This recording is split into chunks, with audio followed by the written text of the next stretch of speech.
fresh fears of escalation on Iran as we pass 100 days since the beginning of this conflict. Is the ceasefire unraveling, and are we closer to a dangerous new phase in this story? I'm Hazem Sika, and today's newsmaker is the Middle East conflict.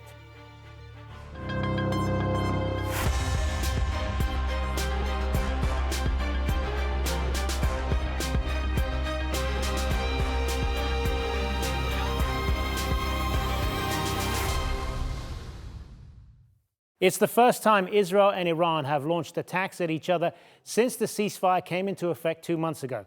On Monday, Tehran announced a halt to strikes, but also warned a severe response if the Israeli aggression continues, including in southern Lebanon. Despite the escalation, President Trump insists that peace talks remain on track. But it complicates US-led efforts to reach a broader deal with Iran, driving oil prices up and further threatening the global economy. Missiles crisscrossed the sky. Iran and Israel were locked in escalating tit-for-tat strikes. It wasn't until Monday afternoon that Iran's attacks were halted, saying they were lessons that the Zionist regime and its supporters had to learn. Criminal America and the brutal Zionist regime must know that a strong and proud Iran, together with the resistance forces that have brought honor to the region, will stand firm under all circumstances and against any threat, and will never bow their heads to the enemies that have been defeated in war. And should aggression and hostile acts continue, they will be met with an even stronger response. Explosions were heard in Tehran, Isfahan and Tabriz as Israel said it had attacked military targets in western and central Iran. Israel said its attacks on Iran were justified, despite warnings from the US president, saying no self-respecting country would tolerate Iran shooting missiles at them. The Iranian terror regime had made a grave mistake when, yet again, it chose terror. The regime is trying to create a new equation when it carries out direct fire into our territory in response to IDF attacks in the Dahiyah. We will not allow it. Iran had fired at Israel earlier on Sunday, which was also the 100th day since the US-Israeli war with Iran began. Iran has long said that any deal with the US to end the war would depend on maintaining a ceasefire between Lebanon and Israel. Israel was at war ostensibly with Hezbollah in southern Lebanon in March, but by mid-April there was a nominal US-brokered truce, though it was violated repeatedly. An official ceasefire was announced as recently as June 4th. As a result of US-led negotiations, Israel and Lebanon agreed to the implementation of a ceasefire. The ceasefire is contingent on a complete cessation of Hezbollah fire and the evacuation of all Hezbollah operatives from the South Litani sector. But within days, Israel launched its latest strike on Beirut, which is what provoked Iran to attack Israel on Sunday. Donald Trump, in an online post, insisted Iran and Israel must stop firing at each other. The US considers Israel's war with Lebanon, particularly Hezbollah, entirely separate to the one with Iran. But Iran is keen to lump them together as leverage and considers them multiple fronts to the same overarching conflict. Meanwhile, the Strait of Hormuz remains effectively blocked. Oil prices rose as the latest hostilities in the region surged. And Yemen's Iran-backed Houthis pledged to block Israeli access to the Red Sea. We declare a complete and total ban on the Israeli enemy's maritime navigation in the Red Sea, and we consider all enemy movements to be military targets for our armed forces from the moment this statement is issued. With the Iran war now more than 100 days old, the region appears to be an even bigger tinderbox now, with sparks flying everywhere and the fire spreading. And joining me now from Washington, we have Adjunct Professor George Mason University, Reza Khanzadeh. From New York, Editor-in-Chief of the independent Persian newspaper, Camelia Entekhabifard. And from London, political analyst Alizadeh. Good to have you all with us. So, Reza Khanzadeh, if I could ask you first, are we spiraling into a wider war here? Well, thanks for having me. I think yes and no. because what we're seeing right now play out is essentially Israel and Iran trying to push the hand of Trump to their side. They've seen that negotiations and talks are not working. In the case of Iran, they are not budging on their red lines, and neither is Trump. In the case of Israel, Netanyahu wants to continue this conflict with Iran and its proxies. And any type of conversation or any type of negotiations, either from Israel or from Iran, is not working. So they seem to be pushing this conversation through conflict, through any type of conflict, whether it's drone attacks, missile attacks, any kind of projectile.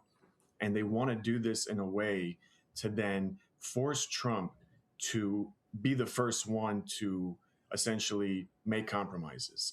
Because for the sake of Israel and for the sake of Iran, they are not willing to compromise, because at the end of the day, Trump's term is up, a new president comes in, the United States is an entire ocean away, and these countries have to coexist with each other because geographically they are stuck, together.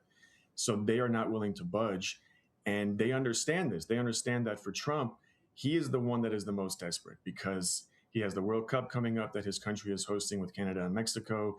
He has the 250th anniversary of the United States coming up, and he has the midterm elections coming up in November. And everyone in his orbit, whether they support him or not, are telling him a deal needs to be made. So Israel and Iran are just going to continue these tit for tats, these back and forths, while we've seen both sides come out publicly and say that this conflict between each other right now is over. It will continue again. We've seen this since 2023. They have hit each other back and forth, and they will continue to do so because they've seen that the pressure now is on Trump and the United States. Camelia Entekhabifard, what does all of this tell us then about the state of diplomacy right now, particularly after the reports of that recent phone call in which the US president told the Israeli prime minister, the angry phone call in which he told him to refrain from further attacks? I believe President Trump wants to make the deal, and he wants to make the peace all around the globe, and to make himself as a person be able to solve the issues and the problem wherever it is, especially with Iran. 47 years animosity between Iran and the US, and the hostile behavior of the Islamic Republic towards its regional countries. President Trump believed that it is a momentum for him, a historical momentum, to make all these issues solve and diplomatically become a triumph of one of the biggest ever impossible diplomacy which the previous presidents of the US tried, but they haven't been reached anywhere.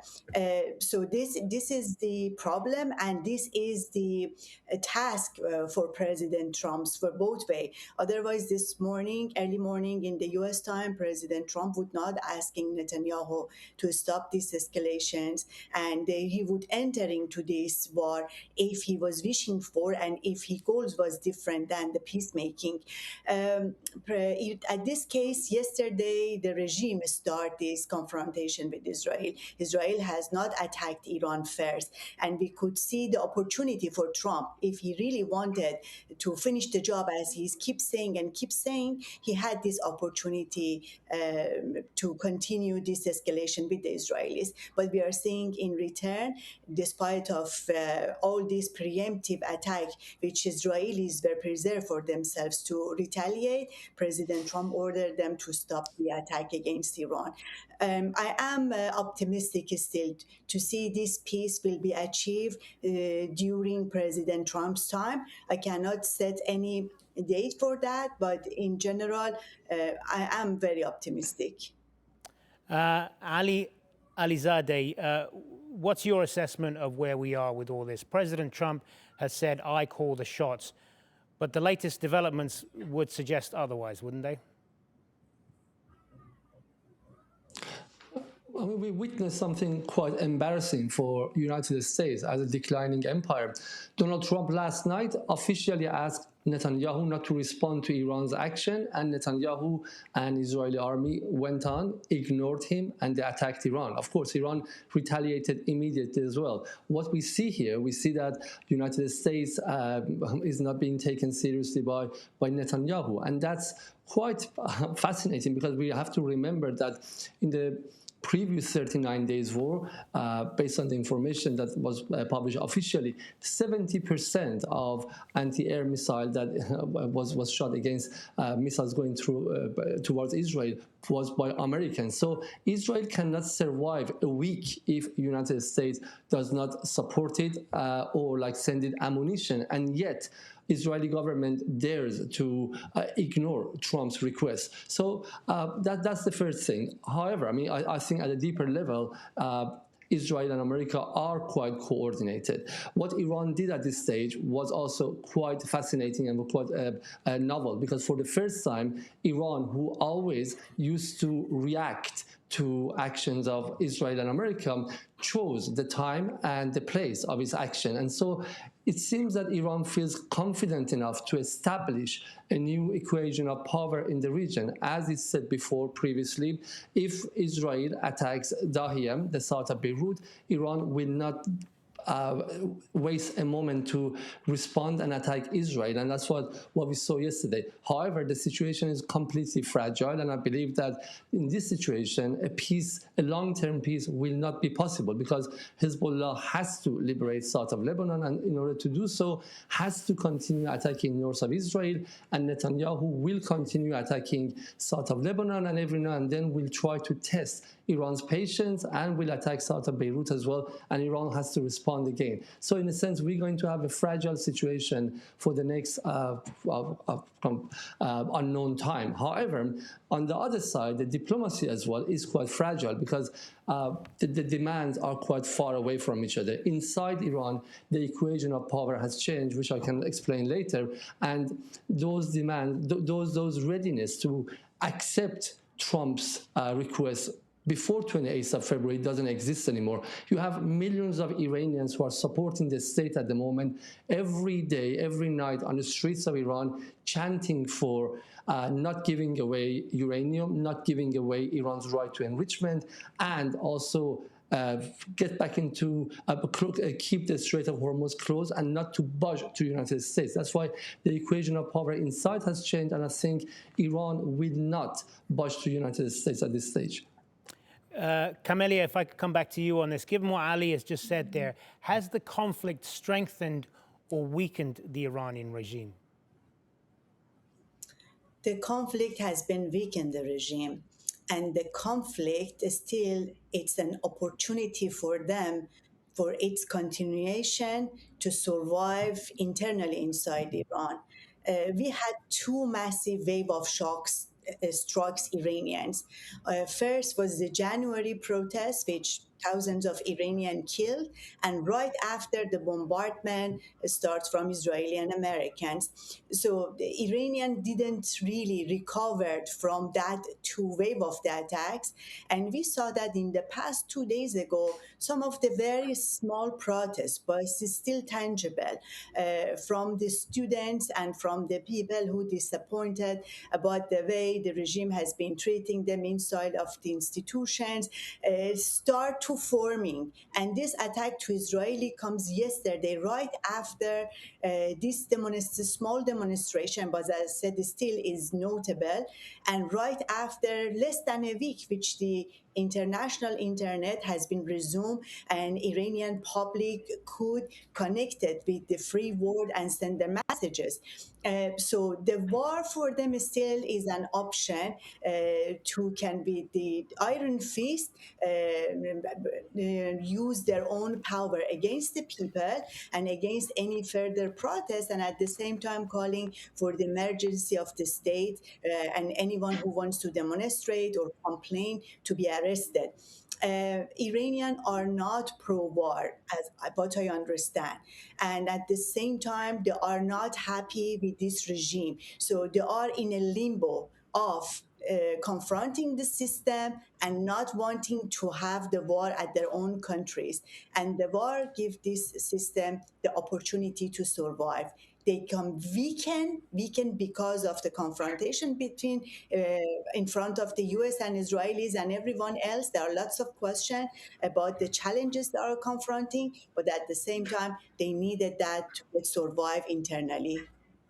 Reza, I know you touched on this a little bit earlier, but talk to us a bit more about how much pressure Trump is under domestically the longer this conflict goes on. And is that going to provide the incentive for the United States to essentially blink first and come to a negotiated solution on this?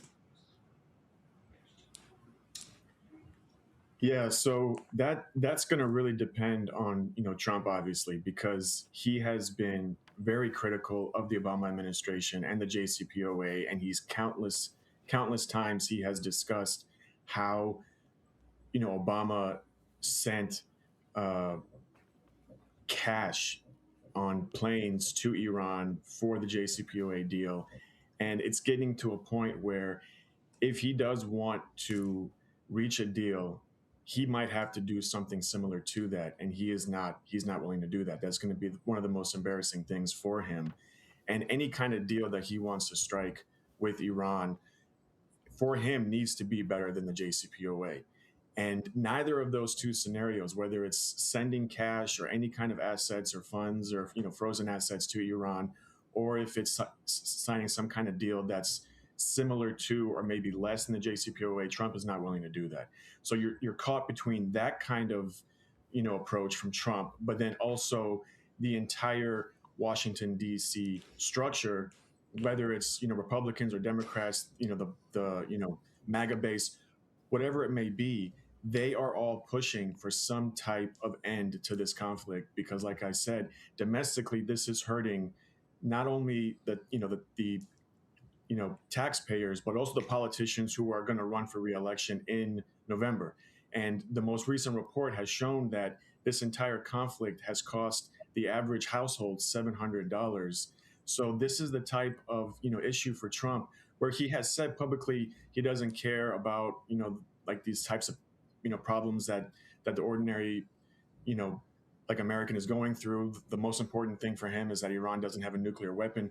He says a lot of things, and we've all been students of him now for over 10 years. We understand that he lies a lot. He has this bombastic type of rhetoric. He contradicts himself almost within 1 hour or within one speech.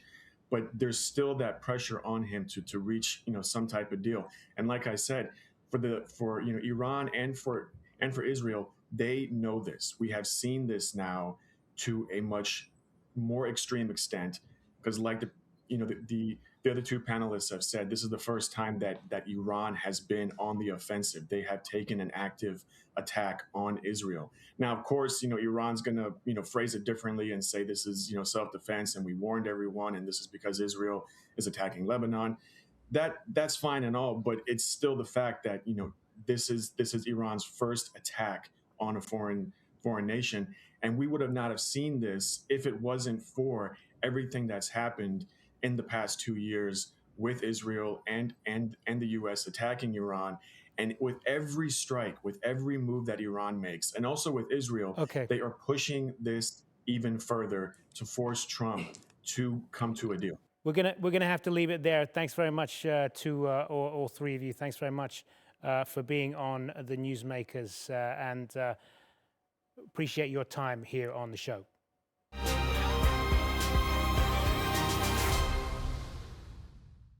Well, joining me now from Vienna is political analyst Richard Medhurst. Thanks very much for being with us, Richard. Now, you have written quite extensively about this idea that what's happening in the Middle East right now is part of a larger strategy to control the world's oil supply by the United States. And this is available for anyone who wants to look at this online. But I just want to ask you why you believe that. Just explain that to us.